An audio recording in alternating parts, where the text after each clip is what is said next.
அருமையானவர்களே, எப்படி இருக்கீங்க? சந்தோஷமாக இருக்கீங்களா?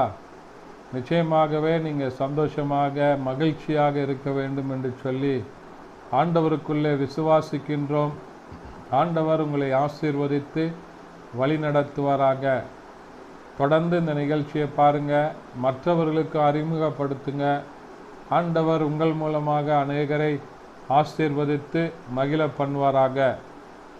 இந்த நாளின் தியானத்திற்கென்று சொல்லி நாம் தெரிந்து கொள்ளப்பட்ட வேத பகுதி நெகேமியா புத்தகம் 13வது அதிகாரம் அதனுடைய 31வது வசனத்தின் பின்பகுதி இப்படியாய் சொல்கிறது: என் தேவனே, எனக்கு நன்மை உண்டாக என்னை நினைத்தருளும் என்று சொல்லி அருமையான தாசன் இங்கே சொல்லுகிறதை பார்க்கிறோம். எனக்கு நன்மை உண்டாக என்னை நினைத்தருளும்.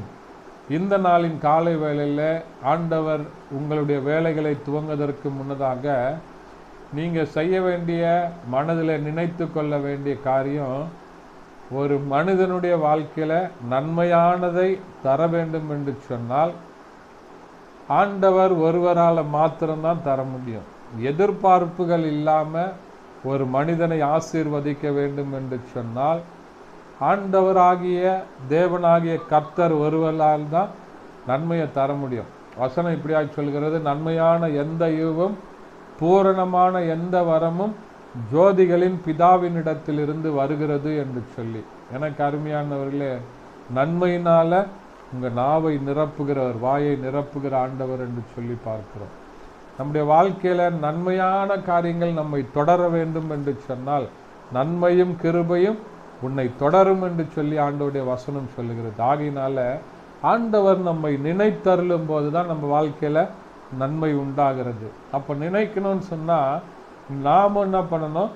ஆண்டவர் மேலே ஒவ்வொரு நாளும் நினைவாக இருக்க வேண்டும். இந்த வேலைகளை துவங்குவதற்கு முன்னதாக ஒரு சின்ன ஜெபம், ஆண்டவரை நோக்கி பார்த்து ஜெபித்து விட்டு போக வேண்டும்.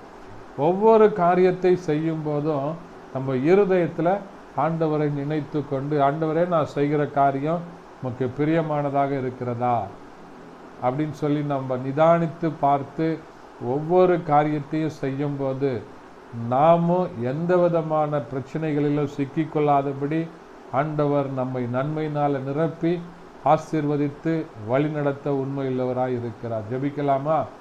பரிசுத்த பிதாவே, உம்மை துதிக்கிறோம், உம்மை ஸ்தோத்தரிக்கிறோம், உம்முடைய நாமத்தை மகிமைப்படுத்துகிறப்பா. இந்த நாளில் கேட்ட வசனத்தின்படி ஆண்டவரே, நன்மை உண்டாக என்னை நினைத்தருளும் என்று சொல்லி அருமையான தாசன் ஜெபித்தது போல இதே ஜெபத்தை நாங்கள் ஒவ்வொருவரும் ஏறெடுக்க எங்களுக்கு கிருபை தருவீராக. இயேசுவின் நாமத்தில் பிதாவே, ஆமென்.